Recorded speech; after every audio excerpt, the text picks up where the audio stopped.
तर नमस्कार मित्रांनो, रात्री मी 2:20 मँगलोर ही ट्रेन पकडली. तर त्याच्यामध्ये आपले सूरजजी होते.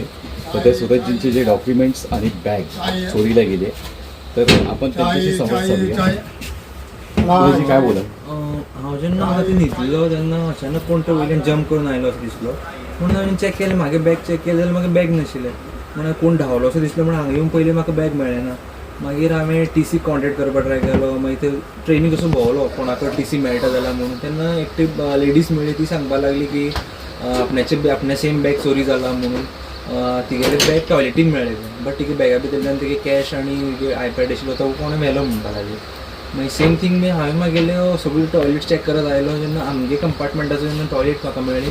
आनी आमगे टॉयलेटी भितर आमचो म्हागे बॅग आशिल्लो. प्लस मेन थिंग इम्पॉर्टंट म्हागे बॅगा भितर कांयच नाशिल्लें.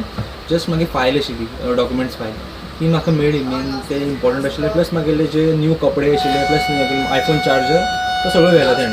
तुम्ही लोकांना काय सांगाल? लोकांना असं सांगत होता की जे बॅग जे आपल्याला कॅरी करता ते सगळे आपल्या बॉडी कडेन लागीं दवरात, मातशें पयस दवरपाक वचनाका म्हणून. इतलेंच. तर मित्रांनो, मी तुम्हाला एवढं सांगू शकतो की कोकणातला प्रवास करताना रात्री शक्यतो तुमच्या बॅगेची तुम्ही काळजी घ्या.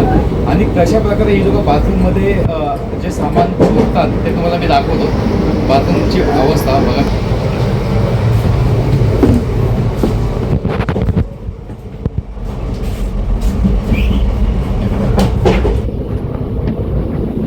इथे सांगायचा एकच मुद्दा, चोरी होणं म्हणजे खूप म्हणजे खेदाची बाब आहे. आणि याची दखल ही प्रत्येकाने घेतली पाहिजे. IRCTCचे कोण मॅनेजर असतील, रेल्वेचे कोण अधिकारी असतील तर त्यांनी ही दखल घ्या. आणि प्रवाशांनी आपापली काळजी घ्या, आपापल्या सामानाची प्रवास करताना.